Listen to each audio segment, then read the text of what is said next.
Here's how to play the game Plunder by Lost Boy Entertainment. To set up, shuffle and arrange the 6 board tiles in a 2x3 rectangle. Place and connect the alphanumeric grid borders along the map. Place the compass spinners nearby.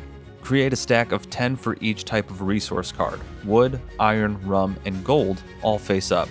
Shuffle and stack the remaining resource cards. These will go face down. And finally, stack the plunder point cards. Each player selects their own colored set of ships and flags, as well as a reference guide. Spin the compasses to determine the placement of the X-marked tokens. Do the same to determine the placement of the storm. Decide who will go first and take turns counterclockwise, choosing a starting island. You can only pick islands that have one single skull. Put your ship in that island's port and plant your flag to show ownership. Draw 3 resource cards from the face-down deck and don't let anyone see your hand. The last player to choose an island is the first to start the game, and turns proceed clockwise. Your turn will start with you drawing 1 resource card from the face-down deck for each island you own.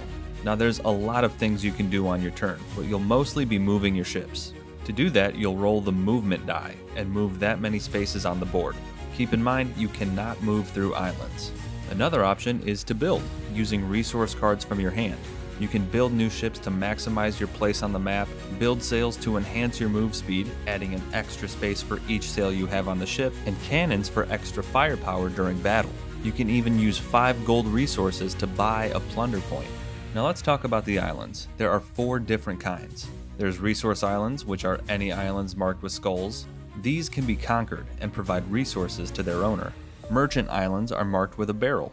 They can't be owned, but they allow for trade. Normal islands simply occupy space and disrupt your course, and land barriers don't occupy space but limit the directions you can move.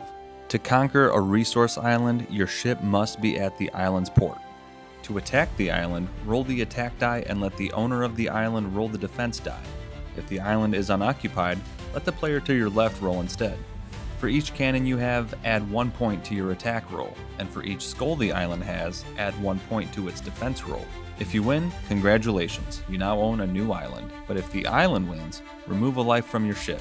Tiebreakers always go to the ship. Islands are not the only target on the high seas. You can attack other pirate ships. In order to engage in battle, your ship must be next to theirs, in adjoining spaces not separated by land.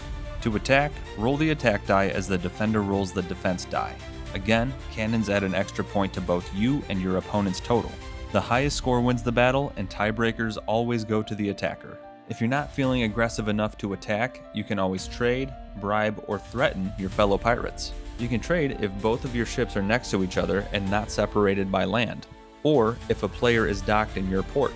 If you're docked at a merchant island, you can trade with anyone, or trade any 2 resource cards for one of your choosing. Now this wouldn't be a pirate game without treasure. If you sail your ship onto one of the spaces marked with an X, or next to it if the X is on an island, draw a treasure card. Some of the cards are good and some are bad, but the main thing is you must read the card out loud in your best pirate voice. After fulfilling the treasure card, you must relocate the X by spinning the compasses. Now onto what pirates fear the most: the storm, a movable natural disaster plaguing the seas. Sailing into or out of the storm will cost you 2 resources. If you don't have enough resources to leave the storm, you'll be stuck inside until the storm moves. You cannot collect an X, build and place another ship, or interact with other players beyond the storm's borders. You can do all this within the storm, but is it really worth it? The storm moves when you roll a 1 with the moving die and is relocated by spilling the compasses to reveal its new spot. Sometimes a pirate finds themselves stranded with no ship.